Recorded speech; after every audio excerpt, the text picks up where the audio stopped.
there's all sorts of reasons why this happens. The pressure, the stress, the sense of group dynamic. If you feel excluded from that group dynamic, it's really has a real powerful kind of effect. Wow. Hello and welcome to the Abroad in Japan podcast. Probably the best way of learning about life in Japan without actually being in Japan. I'm your host Chris Broad, but joined as always by England's top Japan enthusiast, Mr. Pete Dawson. Pete, how you doing? What's going on? I'm good. I'm recovering after the weekend in Latvia last weekend, and then also just having I had a bottomless brunch over the weekend, and I've never had a bottomless brunch before. Bottomless brunch is one of those things that people have in America, and I've never had a bottomless brunch before, and I had a bottomless brunch, and I drank a load of Prosecco, and then I had to go home because I think I'm good at drinking, but turns out bottomless brunches are not something I can do because turns out people who bottomless brunch are hardcore. So there's a little tip there. So yeah, the bottomless brunch boys of London really know how to stick it to a drinking man. So yeah, don't bottomless brunch in London.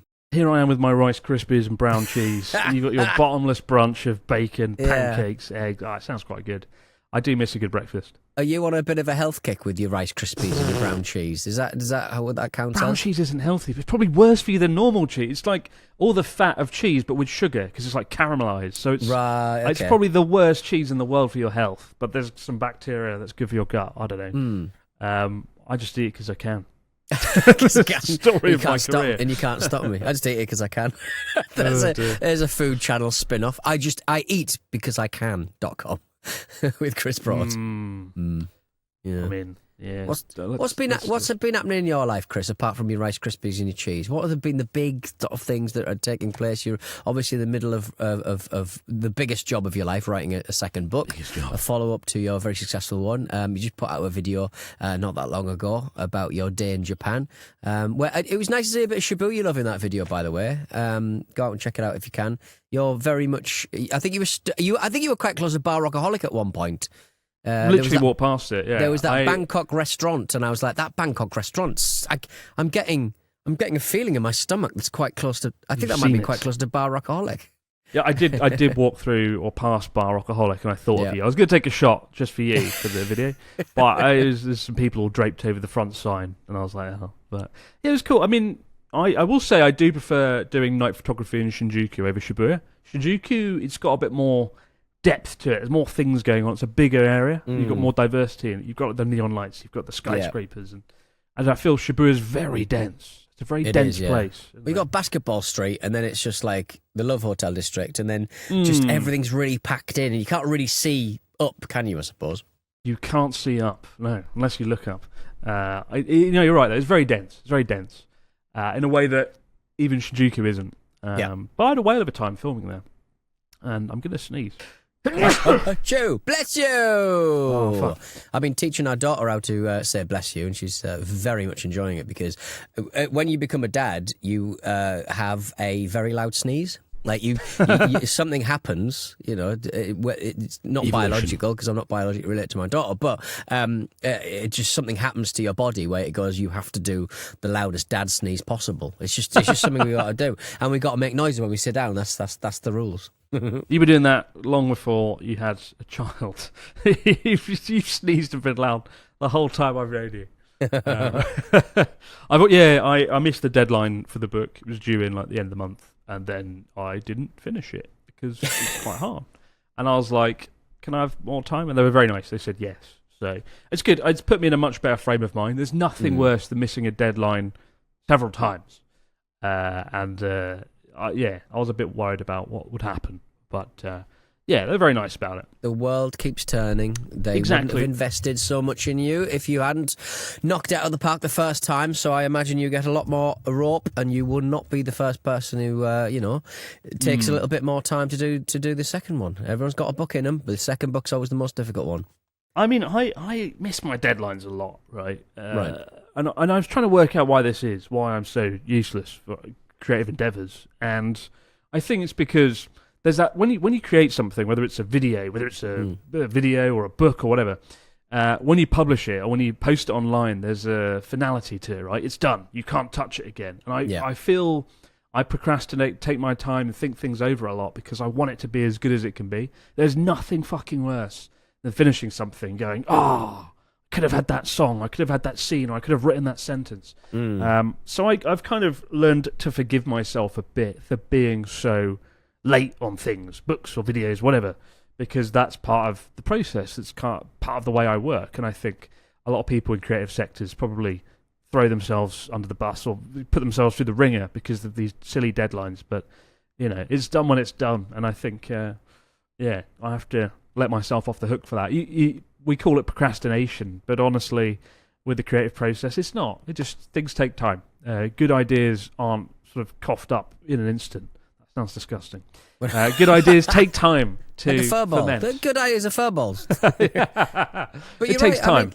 But you're right. I mean, I think you shouldn't beat yourself up because I'm very different in that, like, I will procrastinate, but then that deadline is like, that's when all the work gets done. Like, 2 days before that deadline, that's when all the work gets done. Something. But I need the deadline to do the work because otherwise that can get. Remember, I was speaking about that TikTok video. I've never done a TikTok video in my life ever. Never done a little sketch, and I decided I was going to do a TikTok video. I bought a little fella.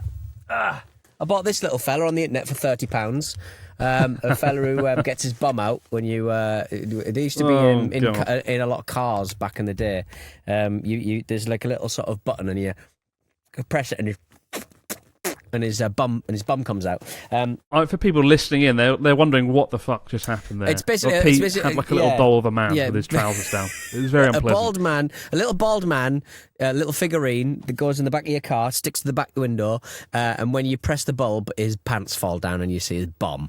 And it's just times like this, I regret doing the YouTube version of things. So people have to put up with seeing this macabre, disgusting display. Yeah, people who are listening on the old Spotify, I am just getting my bum out. It's disgusting. But I wanted to do that TikTok for 5 years now. Never done it because there was no deadline. There's no deadline for me to do it. I'm never going to do it. You're never going to see it. And life is your deadline, Pete. Life is deadline. Yeah.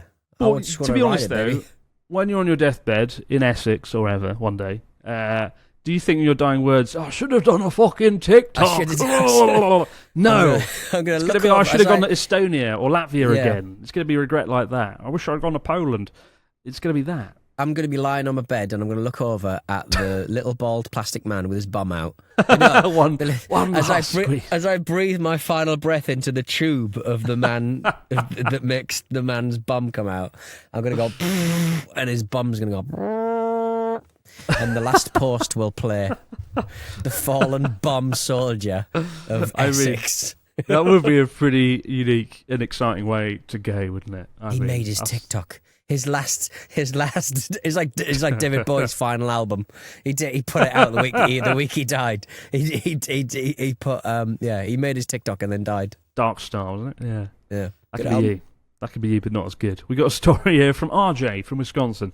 He says, "Greetings, Chris and Pete. My wife and I finally got to go to Japan in April, 5 years after our original trip got cancelled. Most of the trip was spent on the Golden Route, while also adding Hakone and Hiroshima. While enjoying our wonderful trip to Gora, we decided to take the ropeway to Lake Ashi. We were lucky enough to see the most amazing view of Mount Fuji and take the pirate ship lake tour. I've still never done that. As somebody who loves pirates, I've still never taken the pirate ship lake tour across the lake. As we were about to head back up the ropeway to gather our luggage, we heard an announcement stating that it had been suspended due to high winds. Oh shit. At this moment, we looked at each other in confusion and panic. After asking many questions in broken Japanese, we had to bus hop back up to Mount Gora while trying to decipher the bus route map and pray that we were going the correct way. Luckily, we made it. We made our Shinkansen at the bottom of the mountain in time with no less than 20 seconds to spare while listening to the departure alarm. I was so happy that I planned an extra hour to get back down the mountains. We needed every second of that time cushion. In addition to this experience, while visiting Miyajima on the final day of our trip, we hiked to the top of the mountain, planning to take the ropeway back down. Little did we know, once again, the high winds would stand in our way. Again, as the Japanese proverb goes, Bako wa shinanakia naoranai. There is no cure for stupid. Thank you for the constant laughs and great information about Japan. RJ from Wisconsin. Constantly late due to ropeways. Any excuse, RJ. Honestly, there was a ropeway. It was windy. Did he say like when he came here? Was it like typhoon season or something? Oh, April. Yeah, not that windy. Yeah, really weird. Actually, it's quite windy. Yeah, ropeways. and pirate ships. Don't go on the ropeway when it's windy. I mean, there's fewer, more upsetting places to be than on a ropeway when it's windy, I would say. Yeah, fuck that. Yeah. I'm still remembering the horror of the Ferris wheel in Osaka by the aquarium or SeaWorld, whatever it is. There's a massive Ferris wheel and it's ragged as fuck. And I went up it with my friends and we got to the apex of it, 100 meters plus in the sky. And it was so windy, the entire cage was rattling and shaking. And we all looked at each other like this moment of realization, like, what the fuck have we done? Why have we come up here in like a blizzard? And it was really genuinely scary. The whole thing was like rattling. And I've never wanted to get out of somewhere so fast in all my life since Connor's apartment. But it was gnarly. So be careful. Ropeways, Ferris wheels, the real terror. Watch out for the ropeways of Japan. But what's going on in Japan this week? You're the newsman. Give us the news. I'm the newsman. I'm going to give you news. I've got like a little hat with the word press on a piece of paper sticking out of the brim. It's a bit of a sad one, really. A non-profit group called OVA, who mainly concern themselves with suicide prevention, have been looking at data from about 70,000 school laptops given out in Japan's nationwide device PC giveaway program, and they checked basically what kids were Googling and what kids were trying to seek answers for, and they made a pretty shocking discovery. The top search was Shinitai, which means I want to die. About 1 in every 58 kids from elementary through high school typed in distressing words like that in just the first few months of 2025. They were also searching for things like bullying, suicide methods, overdoses, and mental illness. It's a really clear sign that a lot of kids are really, really struggling at school. They have set up a browser extension on these laptops that notices if a kid is searching for these kind of terms and basically pops up little bits of resources to help, like counselling via online chat, online support forums, and places to talk about their feelings. The most popular option was a general distress forum used by about 20% of those who got the pop-up. Emotional bulletin boards, chat counselling, stuff like that. A lot of the children seem to, according to OVA, not feel like they belong anywhere. They don't feel like they belong at school. They don't feel like they belong at home. And they suggest that these searches are just to tip the iceberg, because kids probably search even more on their personal phones where no one can see what they're up to. Basically, OVA are basically saying, adults need to step up and sort of deal with the epidemic of student suicides. In 2024, there were a record 527 deaths in Japan, which is obviously horrific and really sad. But I mean, it just seems to be that kind of the way that schools are sort of set up to exam, cram, and you just feel like you're just not able to sort of take a breath, really. I mean, I remember school being stressful with exams, but I think in Asian society in general, there's a real emphasis on education and cram schools and having to spend every working minute studying something, right? I don't know if we probably do have cram schools in the UK, but they're ubiquitous throughout Japan. Yeah. If you want your kid to go on to a higher education in a prestigious university, it's utterly essential, really, to go to a cram school known as Juku, and spend inordinate amounts of time studying things. They're actually quite trivial and often very useless. It's about rote learning, isn't it? Lots of data, lots of numbers and crap that you'll actually never use. So I hate that. I hate the education system broadly across the West, the entire West. There must be, there's one country out there that's cracked it, like Norway or Sweden, where it's like, learn what you want, children, and have some brown cheese. Have some brown cheese. Go to the forest. And I don't know where the UK stands, but I remember I just hated sitting in a classroom for fucking hours, 5 hours a day. I in hindsight, I only learned later on that I've probably got quite bad ADHD. I remember in my maths class for 1 year, I don't think I listened to a single sentence the teacher said for 12 months. I was just doing anything but when I was a teacher, and I've wrote about this in the book briefly, I touched upon student bullying. On the first day back in my second year at the school, everyone was, usually it's a time of celebration. Well, hey, school's open, everyone's back, let's go. And I walked into the school, and it was like a horror movie. Like people were just, I was like, oh, ohayou gozaimasu to like teach it, and they would like not reply. They would like sprint down the corridor, and there was like people running around everywhere, and everyone was in a panic. And this was like 8:45 in the morning, and then it turned out like a student had thrown themselves out of, I think, the 3rd or 4th story of the school. Right. It's like a 5-story building, and luckily they survived. I do think they broke a lot of bones, but yeah, it was really sad. And they'd been bullied. Somebody had been taking their lunch and whatnot, and there's all sorts of reasons why this happens: the pressure, the stress, the sense of group dynamic. If you feel excluded from that group dynamic, it's really has a real powerful kind of effect. I mean, same as back home, but I feel again in a collectivist culture, when you're excluded from a group, that effect is magnified. That pressure, that really, it's I can't really explain it personally because I haven't had that, but you can sense it and you can feel it in the room when you're a teacher. And there's a few other incidents that happened that there was one really grim story, but I don't. I was going to write about it in the book, but then it's one of those things like people hear things happen where students would disappear, and there would be like that was sort of it. Like people would be like, oh, they were found in the sea or they were found in a forest, and that was it. And that was all that was said, and that happened a lot more than I'd care to admit. Is it a cultural thing about how got to be careful how we talk about this because of fucking pathetic way that YouTube deals with things. Oh, well, it's already... well, just to be clear, if you're listening to this on YouTube, congratulations, you're one of the loyal ones. When you cover this topic, YouTube just will kill the video. It removes it. So, well done. If you're listening, this is why podcasts are good, because you listen to it, and the algorithm doesn't choose and it actually or censor something. Things. You can have important conversations. But is it the way that the Japanese society kind of regard an end like that, a very a finite and definite decision that is made if someone is depressed or they choose to end their life, so to speak. I presume that the way that is regarded in Japanese society is a little bit different to how it is in the West, and there's a little bit of honour there. There's a little bit of kind of the purest decision made and stuff. I don't think that. Well, there just seems to be a lot of it around. That's all I'm saying. Yeah, that's different. I mean, in the 90s when economically Japan suffered greatly and lots of people got unemployed, the suicide rate massively increased because people couldn't support their families, and a lot of people unfortunately chose that path as the way out of the situation because they felt like they were a burden on their family. In a school environment, I would say there's not much difference between suicide in Japan amongst kids and suicide back home amongst kids.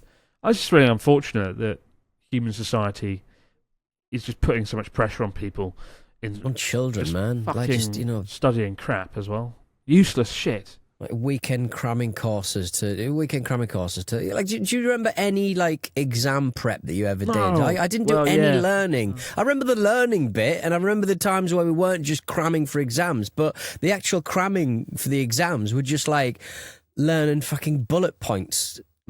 For the Anglo-Afghan War, do you know what I mean? I remember Disraeli, you fool.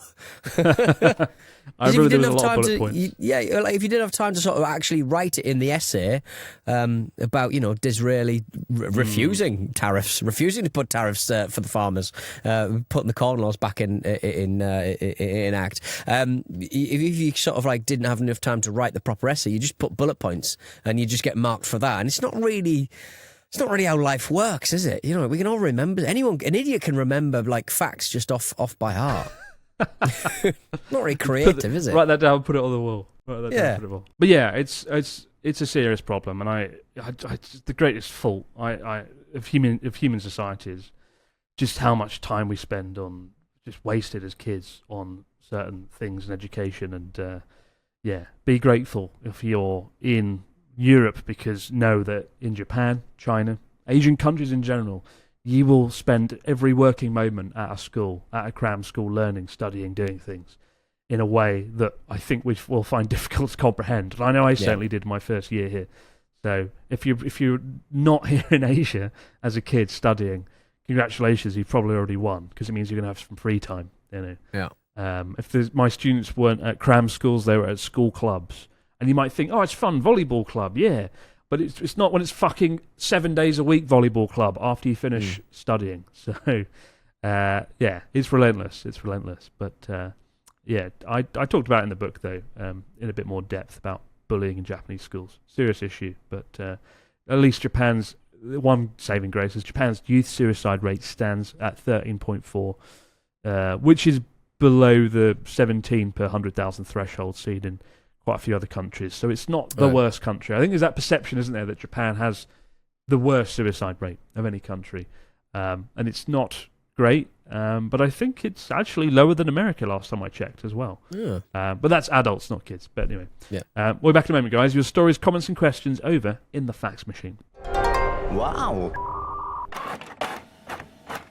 What do we got this week? We're back with the fax machine. What do we got this week, Mr. Donaldson? Fill us in.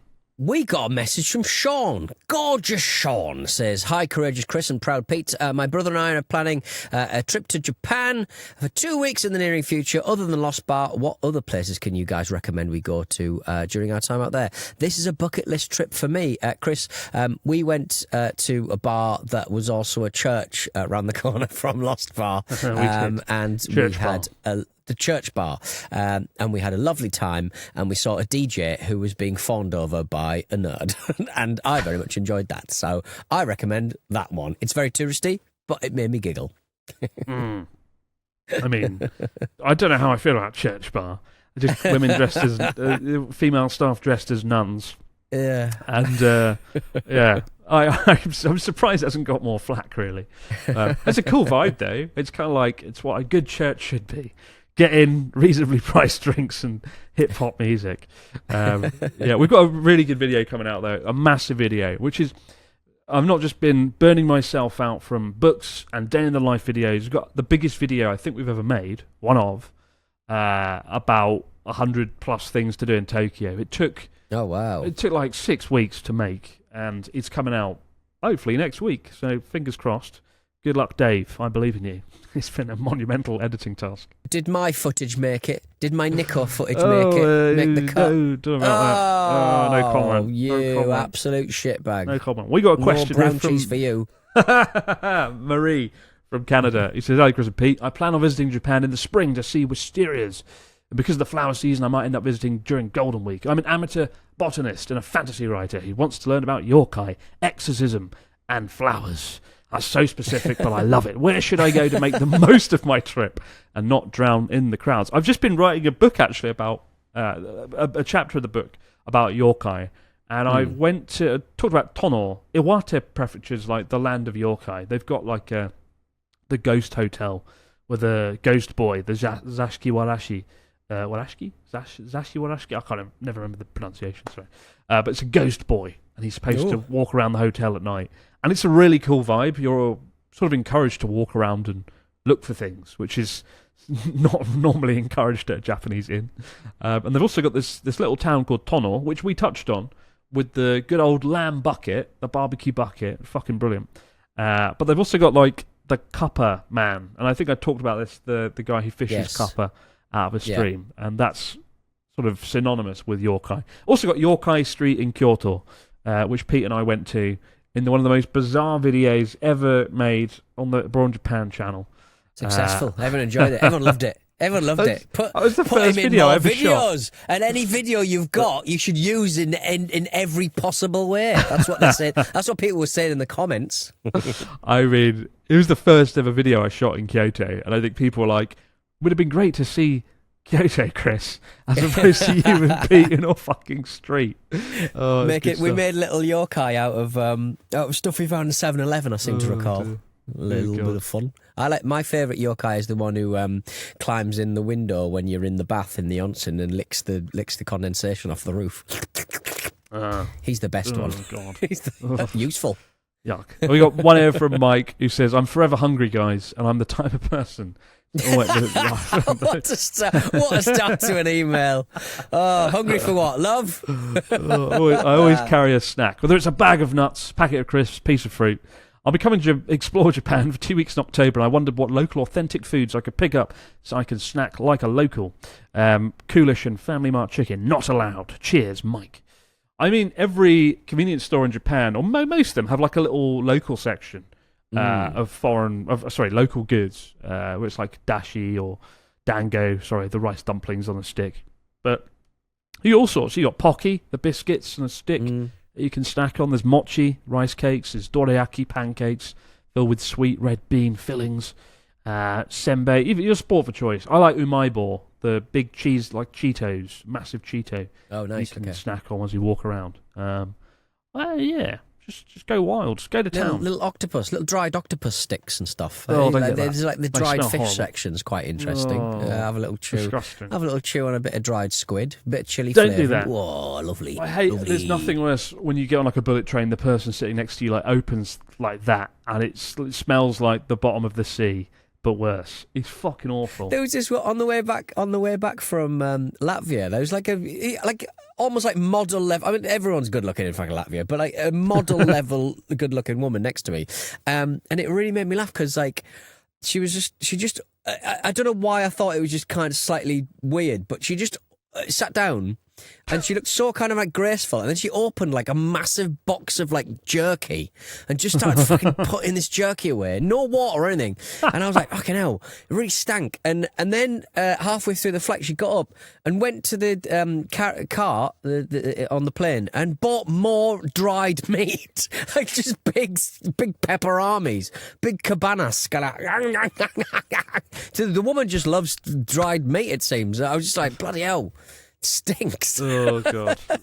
Be mindful of what you eat and who you're around when you eat it. That's all I'll say. Keep the stories, questions, comments coming in to broadjapanpodcast@gmail.com.